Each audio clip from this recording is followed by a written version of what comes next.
দোয়া করতেন।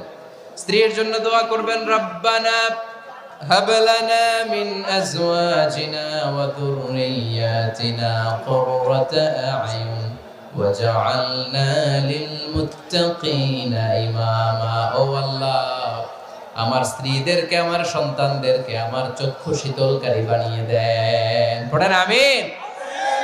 আল্লাহ আমার স্ত্রীকে এমন বানান, স্ত্রীকে দেখলেই যেন আমার হৃদয়টা প্রশান্ত হয়, আমার চোখ যেন জুড়িয়ে যায়। এই 10টা দায়িত্ব স্বামীর সুখী দাম্পত্য জীবনের জন্য। স্ত্রীর দায়িত্ব আজকে বলার সুযোগ হলো না, অন্য কোথাও অন্য কোনো মাহফিলে এই বিষয় নিয়ে আলোচনা করব যে একটা সুখী দাম্পত্য জীবনের জন্য স্ত্রীকে আল্লাহ কি দায়িত্ব দিয়েছে।